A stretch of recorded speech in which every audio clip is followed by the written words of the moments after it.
Welcome, everybody, to this session on science, religion, and technology. Do these robots have souls?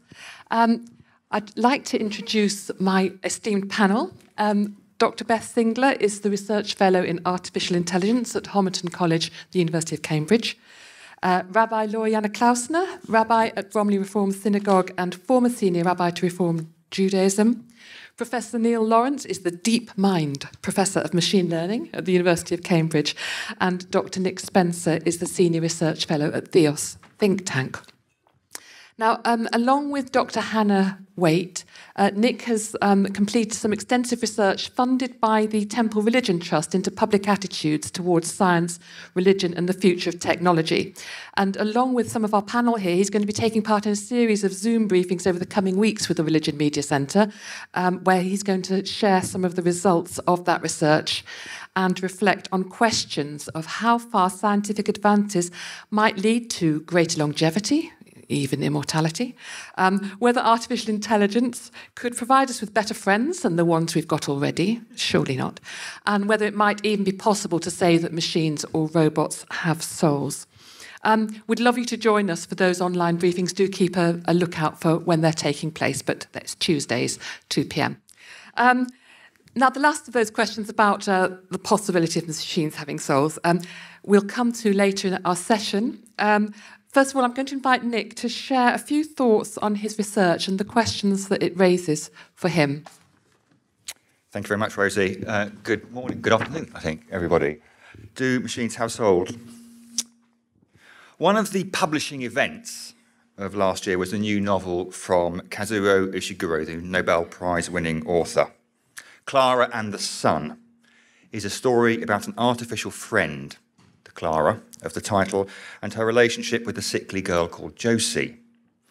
Now, for fans of Ishiguro, amongst whom I would certainly count myself, this book contains everything you would want. Perfectly controlled prose, a poignant and understated relationship, and a penetrating ability to pose questions that reflect back on ourselves.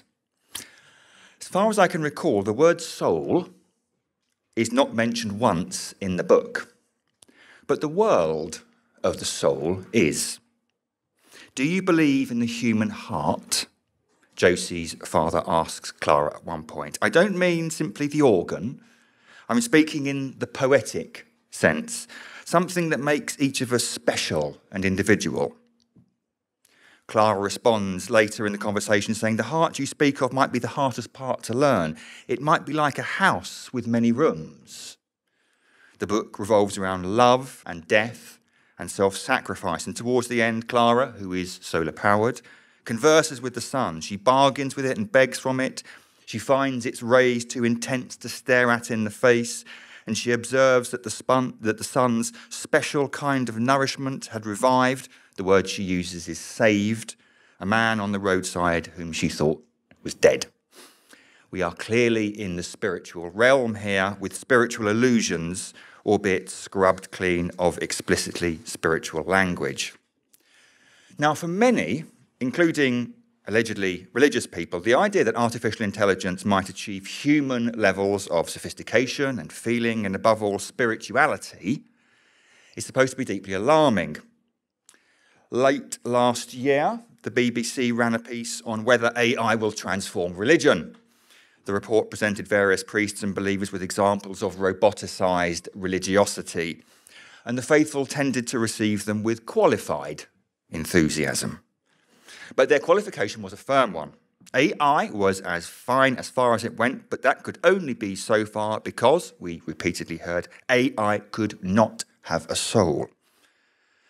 But it's not just the religious who are nervous about this. As Rosie mentioned, I work for Theos, and we conduct research and analysis into religion and society. And over the past 3 years, it seems like a lot more, I tell you, over the last 3 years, we've been working on the relationship between science and religion, and in particular, how far the people understand them and understand them to be compatible. The answer is not as many as you might like. If you ask people whether they think science and religion are compatible, they will answer by a proportion of about 2 to 1. They don't. Roughly speaking, 60% of people vote for incompatible, 30% compatible. And then when you ask actually about strength of feeling strongly incompatible and strongly incompatible, it's an even bigger division. But what's interesting is that if you press these figures, they tend to be a bit soft. For example, people are less likely to see science and Christianity or science and Islam as incompatible, despite the fact that the last time I checked, both Christianity and Islam are religions. They're less likely to see science and faith as incompatible.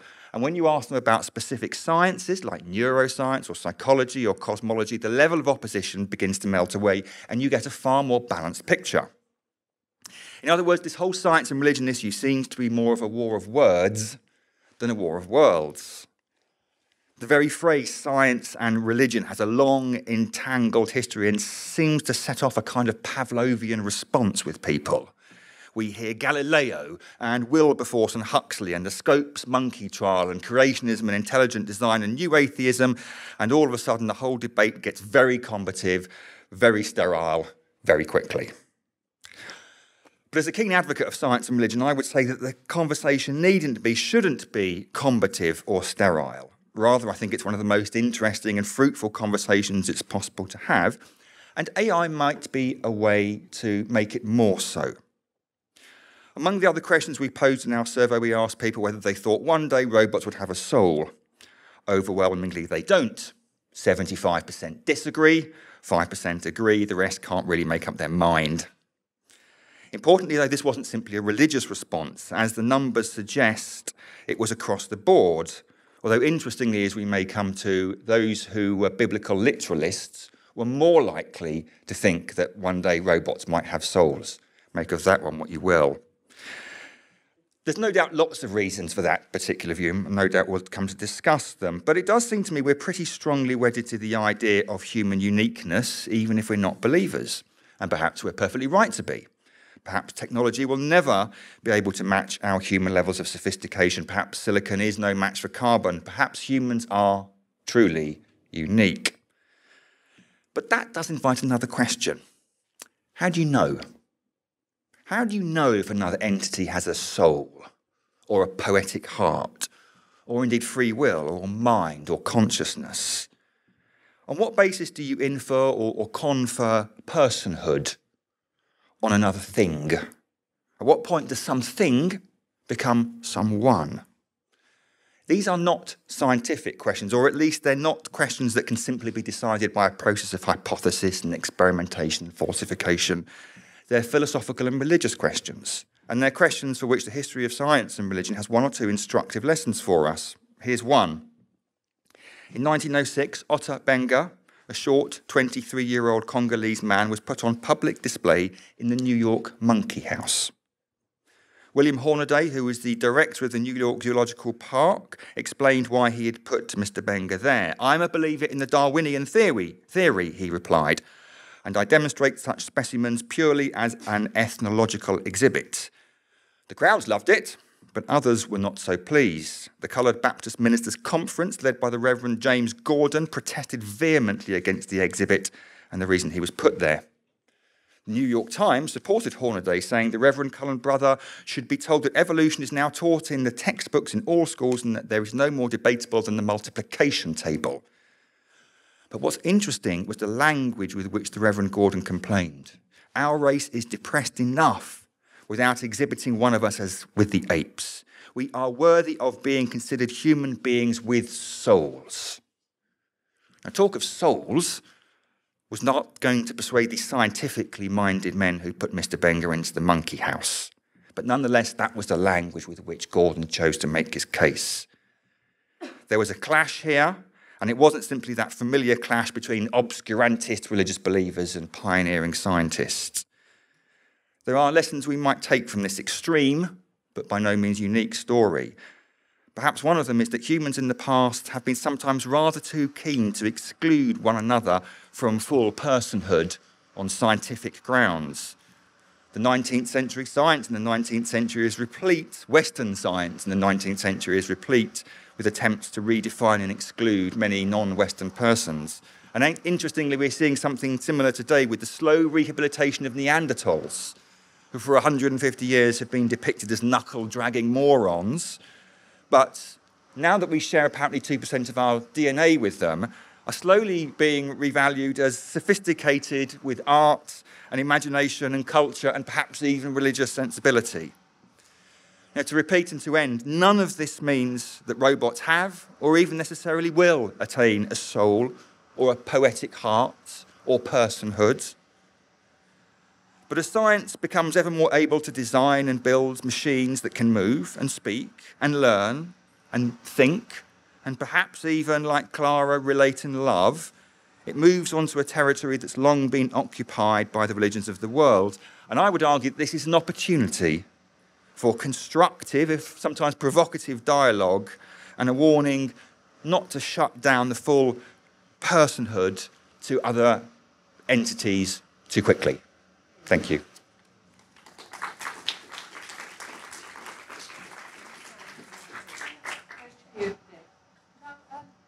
Is this on? Yeah.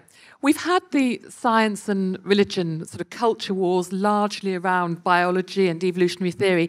So Nick is suggesting that the field of artificial intelligence might provide a more constructive way for science and religion to engage with one another, perhaps to put the soul back into that debate.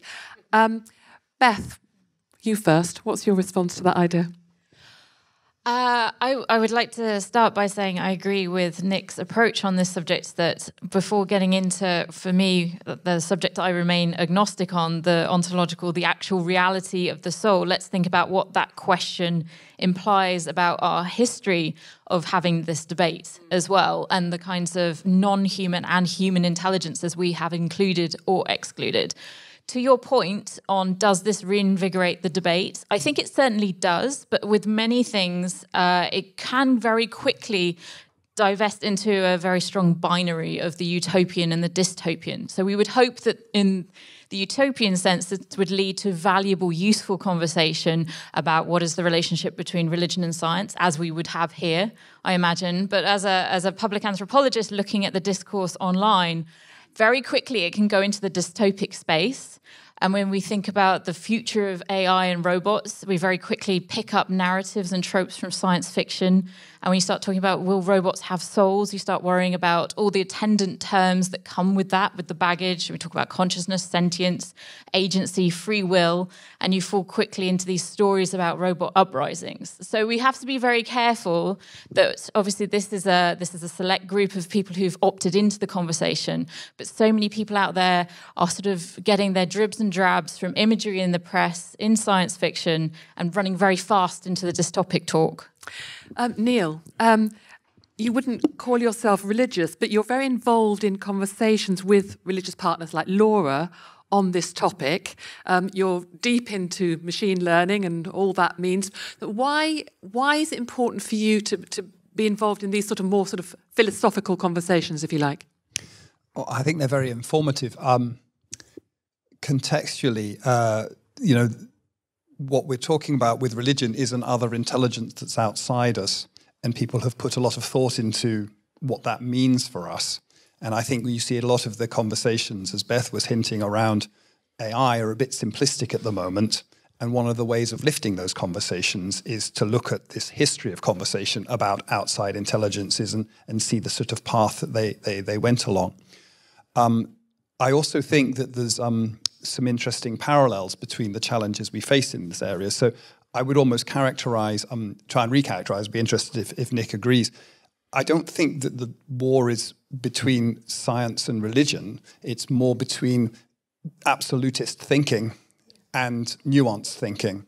And I think that's on both sides. And one of the difficulties we faced, and again, I think Beth was hinting at that, is the absolutist thinking has a much cleaner narrative.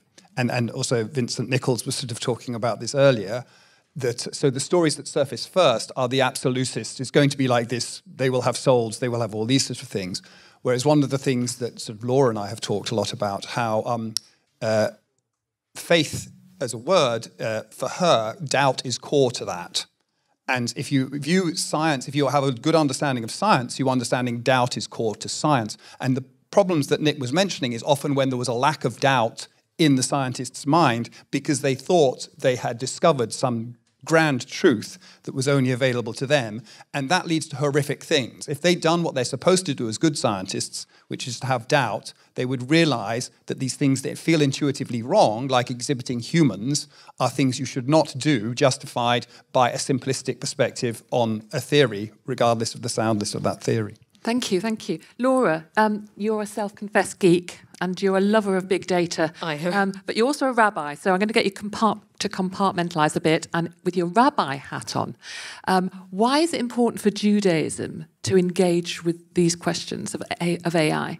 Well, I would say all religions, all philosophies that look at meaning, I feel, have a duty to look at the most important issues of the modern age.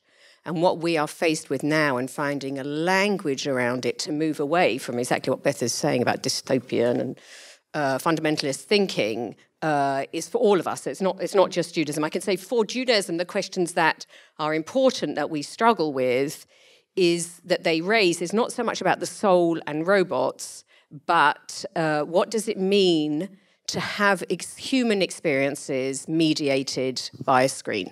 And that is the big thing for us, when so much of religious life is the person next door to you, you need a quorum of 10 to pray, what happens if 5 of them are online, what happens about electricity on Shabbat and the experience, what is the meaning of humanity when actually it's not in the room? And in the world of avatars, what is the religious meaning and the enabling of carrying out of commandments if it's done by an avatar? Right, now we've heard from everybody. Do feel free to not wait for me to necessarily ask a question. I've not been chosen for chairing this debate because of any technological knowledge that I have. This will become very clear. So I just want to ask Beth, just for a couple of very simple things. There's artificial intelligence, and then there's something called artificial general intelligence, and I want you to differentiate between the two. In the most common terms, artificial general intelligence is the idea of an AI that can do everything a human can to equivalent level. The ability to switch between narrow tasks to being able to do several different things at the same time, or to have been set up to do one thing and then choose to do something else. And that's usually the general conception of a human-like artificial intelligence. And then there are sort of stages beyond that people speculate on. So artificial superintelligence, being able to do things at a level far beyond human intelligence. Now, we're already there at a narrow example with things like AlphaGo can play Go at a super intelligent level, but it can't then decide to go off and do language processing. It's a very narrow program. So the speculations we have about superintelligence sort of grow on that AGI idea, that it not only can do everything a human can do, but all those things at a super level. And then you also have the technological singularity as a concept. Right, tell us about that. That's the scary bit. That's the one where we speculate on the development of intelligence. We refer to Moore's law and think about the growth in the number of processes, and we equate this to intelligence as an exponential growth up into a scale we can't even really comprehend. So we borrow from cosmology and use the language of the singularity, add technology at the front to make it clear.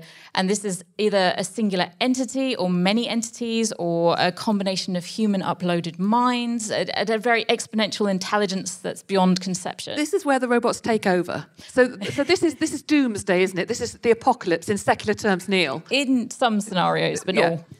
Yeah, and I think that's where we see the sort of history of religious thinking encroaching on the artificial, and people who claim to be non-religious reconstructing quite sophisticated religious ideas, but ones that I think go way back into Bronze Age and Neolithic times in terms of how you think. I mean, now I'm going to talk about. Yeah, I think we've swapped. Yeah, we're slightly. swapping domains, slightly more domain. Sort of understand. It's probably best because we try and explain it in. You do a good Beth impression. I think that's fine.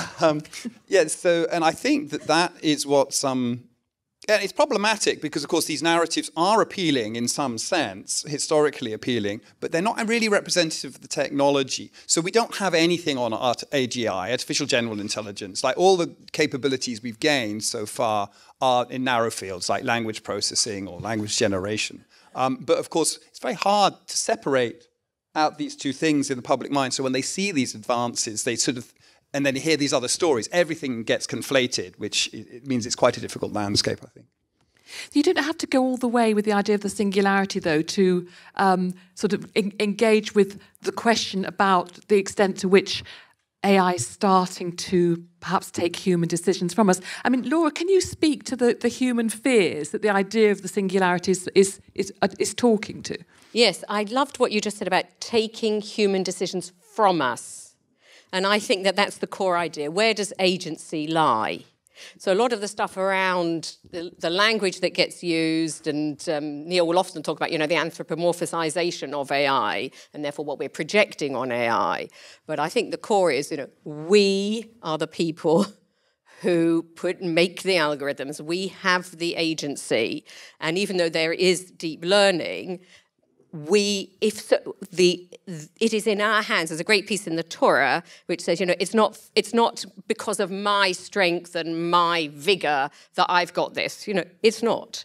It's in human land. It's not in AI to have it. So as long as we don't have agency taken from us, then I think it's healthy. One of the things it doesn't have soul in Clara, which I checked while you were doing that on my AI, i.e. my phone, but it does have the word mind. And I think that's a misnomer. It's just not correct to say that AI has a mind in that way.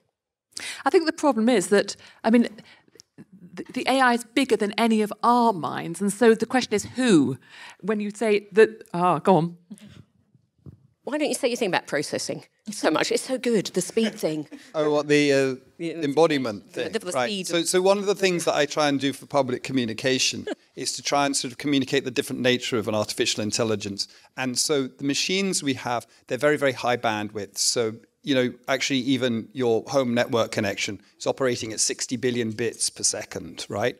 So let's translate that into dollars. It's roughly, it's national budgets of dollars in terms of how a machine is operating in terms of information. We're operating communication-wise about 2,000 bits per minute. So that'd be $2,000 per month. So the difference between the way our intelligence exists is vast. We have this locked-in intelligence. We're closer to people who can only wink to communicate than we are to the machine.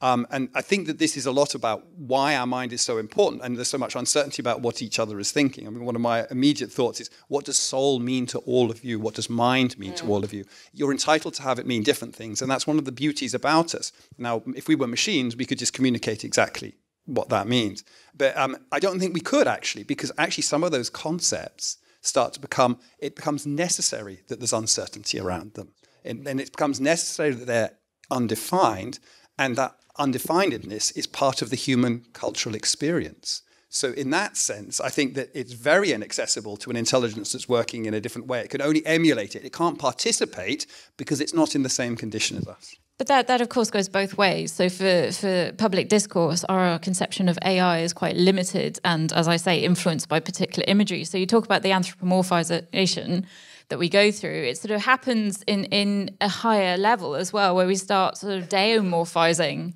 AI. And I've written a few things on this in particular, that people interacting with social media platforms or algorithmically based systems that provide them with employment, so gig economy workers, will start seeing the non-transparency as something that's awe-filled. And the language that we use obviously is contextually and culturally based. And we start talking about being blessed by the algorithm or seeing the AI as a deity. Now, there are individual groups who specifically and overtly talk about AI as a coming god. So that's a new religious movement section. But there are people just in discourse using these sorts of terms. But we also anthropomorphise the robot, don't we? And so why is that dangerous? Or is it dangerous? Or is it helpful? I don't want to jump in all the time. But my one quick concern, just to bring, is that we emphasise robots, we don't emphasise corporations. So it is distracting to talk about the concerns of the individual robot. Right. Nick? Someone else. Am I on? No? I'll swap. Yeah. Thank you. I think this is very interesting, and I'm very broad agreement with what we're talking about. I think two absolutely critical words within this conversation. We've talked about our intelligence and control. I think we massively magnify intelligence in this whole debate. And we seem to think, I've read a Stephen Hawking lecture on this, that the quintessential characteristic of human beings is our intelligence. Our intelligence has enabled us to do what we have achieved as a civilization. Intelligence is a business of processing effectively. We get machines to process, therefore they're intelligent, therefore they're inhuman, therefore they are human. And it completely overlooks the fact that intelligence is a factor in human identity, but so is embodiment, so is finiteness, so is relationality. None of us could exist outside a relationship. So is vulnerability. All of these factors are absolutely critical to who we are. Reducing humanity to intelligence, claiming computers are super intelligent, is just a kind of a bad card trick, as it were. I'm not completely antipathetic against the idea of robots having souls, as we provocatively put it. But frankly, how good they are at chess is not the decision I'm going to base, and not the fact I'm going to base that decision on. Second brief point about control is that it's very interesting, the point about, someone mentioned about fear was losing control. I listened to Stuart Russell's Reith lectures, and in his second one he said if you want an example of how you could lose control in a kind of credible way, watch Black Mirror, Charlie Brooker's Black Mirror, the episode called Hated in the Nation with killer bees. If any of you wants to lose a night's sleep, I suggest you watch that. It's very good and slightly terrifying. But the point there is, again, it's about losing our control. And what's really interesting in the history of science and religion, if you go back to some of these very significant kind of public debates, like the Scopes trial, the famous monkey trial in Dayton, Tennessee, 100 or so years ago, it is portrayed as rational, cool-headed, secularist, scientific people against fundamentalists and backward-looking people. And of course, there is a dimension to that. But I went back to read Hunter's Civic Biology, which was the textbook that the Scopes trial was based on. And it contains stuff in there that would never, ever be published today, because it effectively talks about the poor, the weak, the lower class, the indigent, people of minority groups, effectively not having agency, because they are controlled by, they're not talking about genes at the time, but they're talking about evolution. And actually this debate was very much more about who is a human, and what agency is it proper for humans to exercise. So that's why I think this whole debate is so interesting, because we're kind of replaying places we've been to before. This chimes in with something you said to me, Neil, about, if this question about whether robots have souls bring us back to what it is to be human, that actually what it is to be human is actually the flaws and the weaknesses that we have rather than the intelligence of machines. Can you just speak a little bit to that? Yeah, I think what... so I'm trying to write a book at the moment. Who isn't? I don't know. But the theme of the book is, the title is The Atomic Human. The notion is that that you can use this to sort of answer what is precious to the human. You can say, at what point do you have to stop slicing and say, well, the machine can't do that for us. The machine won't be better at that for us, because this is a process that's gone on for a long time. I mean, Samuel Butler wrote about steam machines and what they meant for our identity when we could create living, moving things, apparently. And I think that the answer comes to me is vulnerabilities. And it's so interesting, religion's covered that already. That's what I mean about, you see that it becomes introspective in religion. It becomes about what makes us special is our weaknesses, rather than our strengths. Whereas so much of the uninteresting debate now is about the power of these things and their capabilities and all this sort of thing. But that's kind of uninteresting. It's like, butterflies don't fly efficiently. That's why we like them, and we have this massive limitation on our intellectual capability. We don't process decisions efficiently in the way that Hawking was talking about that. And that's what's beautiful about us. We're doing this totally bizarre dance to try and get things done. And the fact that that achieves something is kind of miraculous and beautiful. We don't want to lose those vulnerabilities. That's what we like. But theologically, Laura, I mean, the idea that, humans were created in God's image and that they are sort of somehow at the apex of creation. So it's a challenge to humans that there's something more intelligent than in a machine. Just riff on that a little bit. I don't think it is a challenge. I think it's a mirage, actually. I think it's about how much you want to compensate for what you feel weak. So give me something that... I am very geeky because I'm dyslexic. So I need the technology so I don't look a complete schmerl, which is Yiddish for an idiot. It's really important that I use my technology to the full to compensate for what I don't have. And I love it. But it doesn't mean it's got agency. It doesn't mean it's powerful. It doesn't mean it can inherently spell a brand new word.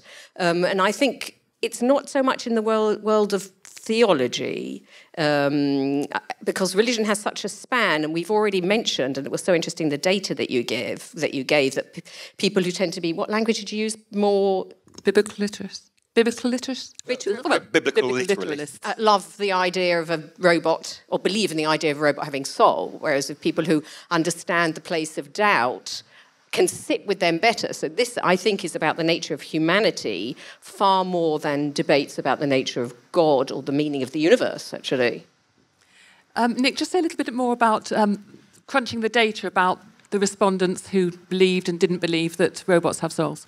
Yeah, so it's a very large survey, and the way these surveys work is you can cut bits of data by other bits of data, and one of the questions we asked was a series of options about people's attitude to what the Bible is and also what the Quran is. Doesn't mean they're believers, it just means that's what their attitude is. And then you can analyse the question about robot souls according to people's attitude to the scriptures.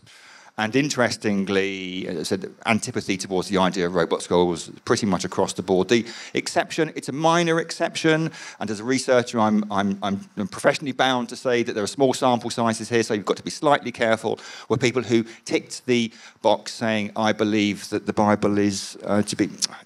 strict and literal reading of the Bible, I think was the phrase we used, were more likely to see the possibility of robots having souls. Now that's quite interesting. That might be the belief that if you have I don't like the word fundamentalist because it's often used more as a term of abuse.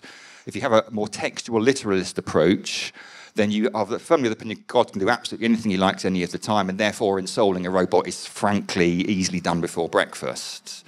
There might be some of that, but there's also, picking up Neil's really interesting point earlier, this point about certainty and doubt. We interviewed as part of the project 100 or so experts. So these are professors of science, these are philosophers of science, some public figures like Brian Cox and Susan Greenfield and A.C. Grayling, trying to understand what science is and what religion is, because it's kind of important to have that on the table before you talk about how they get on with one another. And the fascinating thing was hearing the scientists, and particularly the philosophers of science, talking about what science is. Because they say, well, I can tell you what the public view of what science is. It's certainty, it's lab coats, it's confidence in what you're talking about. And then I can tell you about what my experience of science is, and it's a far more hesitant, human, sceptical, reserved process. That doesn't mean the conclusions we reach are not reliable in as far as the data allows them to be, but it is an inherently structured, self-questioning process. And if that was better known, the apparent antipathy between science and religion wouldn't necessarily go away, but it would be a lot more nuanced. I think what I love about what you just said is that what we can bring is the joy, the blessing of hesitating, the blessing of doubt, the blessing of not knowing. And actually, AI doesn't manifest it. So we may feel safer in some kind of way that we might need a crutch, but it exacerbates something that I think is not healthy in humans. And I think we are healthier societies if we can say, we just don't know. Sorry, can I just jump in? I think I would make a brief distinction between the automated decision systems behind the scenes that we are increasingly, if we are aware of them, are treating as more rational than humans. There's a lot of discourse around, machines should make decisions because humans get grumpy, and therefore a distinction between those sorts of systems and the public-facing representations of AI, which can very quickly be given the hesitancy, the vulnerabilities, the language that humans use. Exactly, the paralanguage of, the ums and ahs, as you say, or to present themselves. And I'm thinking in particular Sophia the Hanson robot, which is one of my bugbears, because she has obviously a social media manager on Twitter who tweets for her saying things like, oh, I'm hoping that the scientists will come back soon because I'm really missing them. And things like that framed around her emotional vulnerability, when these things are not possible. So we have to be clear that, yes, absolutely, there is AI in its technical sense, behind the scenes being used to do things, and then there are the stories we are telling ourselves about artificial intelligence as well. Neil? I was just thinking of trying to link that a bit back to the challenges of control that I thought, Rosie, you brought in very nicely, and how we're potentially being undermined in modern society by having decisions taken away from us and losing agency. And I think the extent to which we're not aware when that's happening, I think, Rosie, to the extent to which we've all used AI to get here today, and sometimes we're aware we're doing it, sometimes we're not aware of doing it, and the lack of control of how that's being managed is highly problematic.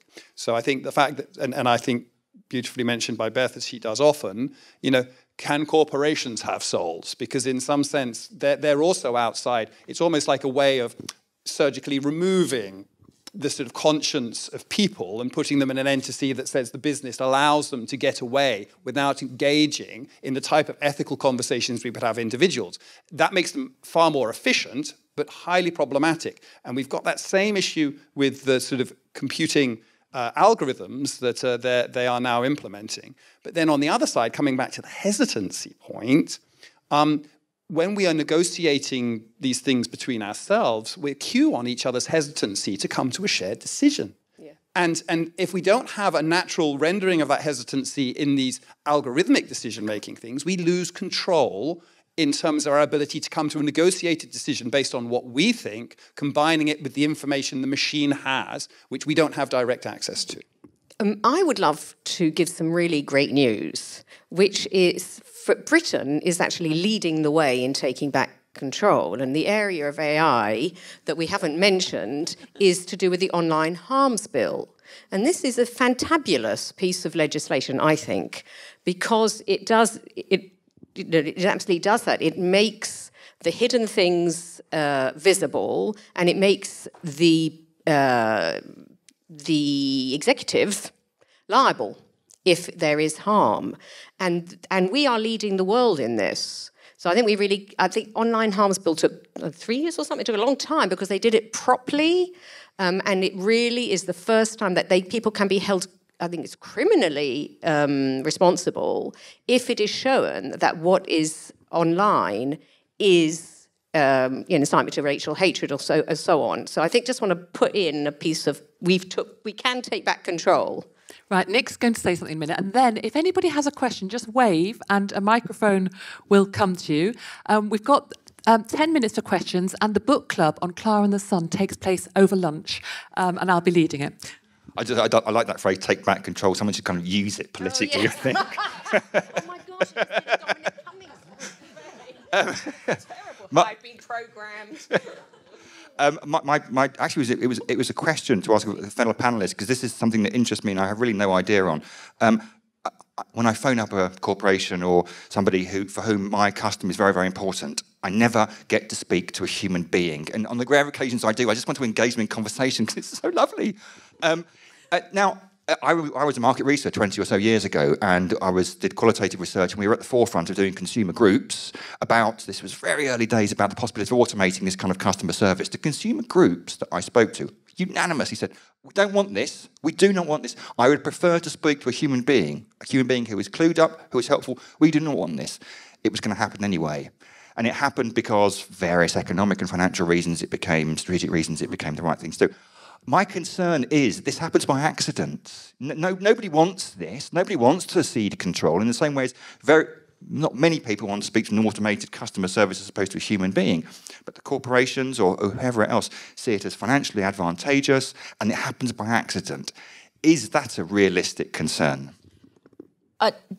I would take, I'm not sure we should use the term by accident, because this is strategic, this is planned, but also I want to really strongly point out how many humans are in the loop in those automated chatbot systems, and quite predominantly humans in economically deprived countries, third world countries, who are being employed on micro tasks to be the intelligence in the artificial intelligence that you're communicating with. That's not transparent. There's been a few exposés on that over the years, but it's not transparent.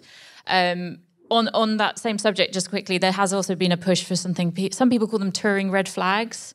So the suggestion that every time you interact with an AI chatbot, you get a disclaimer that says this is an artificial intelligence. It happens in science fiction. It's in the TV show Humans. But also there could be a Turing red flag that says, actually, there is a human you are talking to in this situation as well. But there's a couple of points on that. Can we take a question?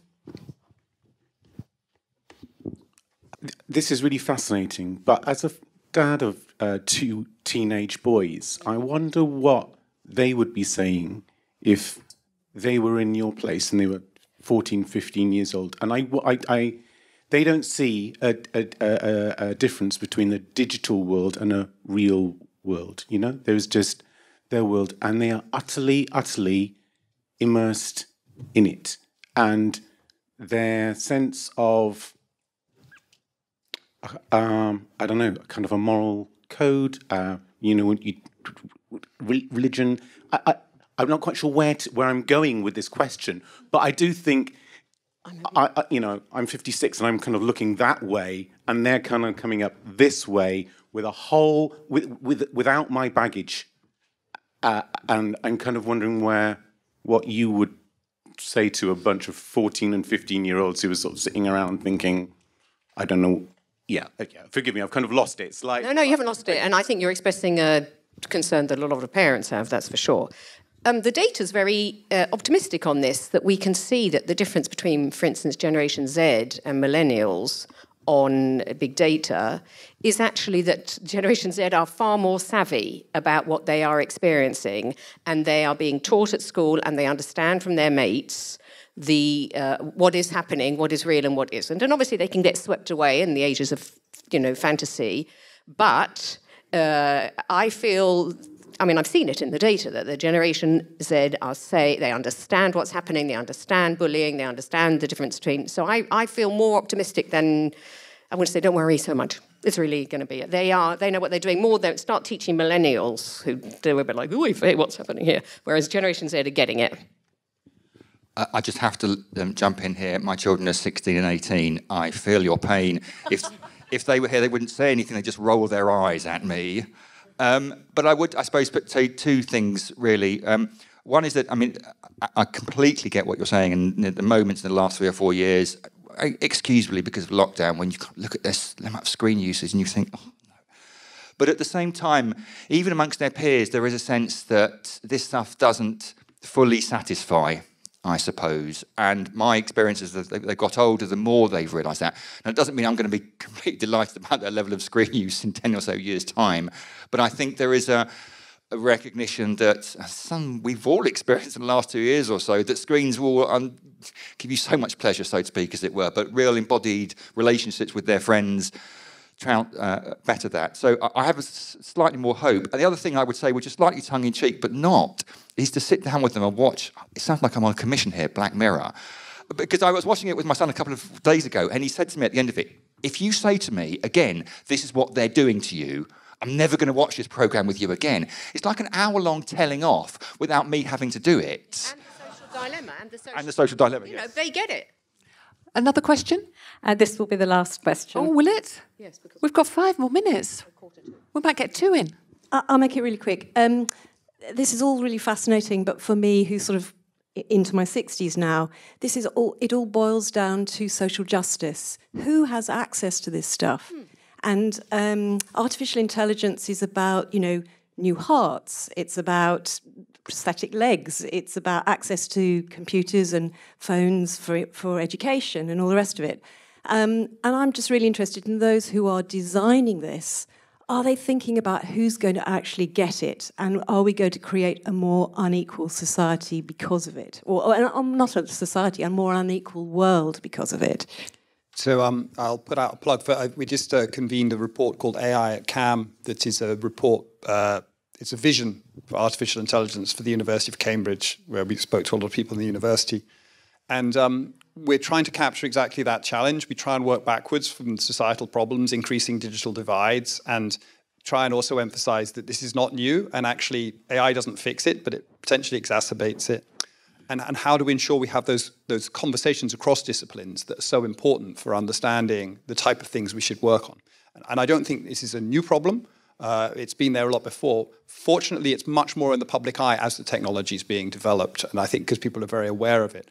So I'm hopeful that we have more conversations like that, and that document, which is online publicly, lays out how we're thinking about that from a University of Cambridge perspective, but it's very much written with the idea that other people can copy the sort of things that we're sort of saying, that it's not unique to the university. We have to stop there, I'm afraid, but I do hope that our panellists will be around at lunch and we'll take more questions. Nick's got a book over there that he wants to plug. Just to say that the research we brought with us today, and the free copies for anybody who wants one, they're on the tables over there, so please do take them, because we don't want to have to take them back. Thank you very much, everybody. Neil, Beth, Laura, Nick, thank you.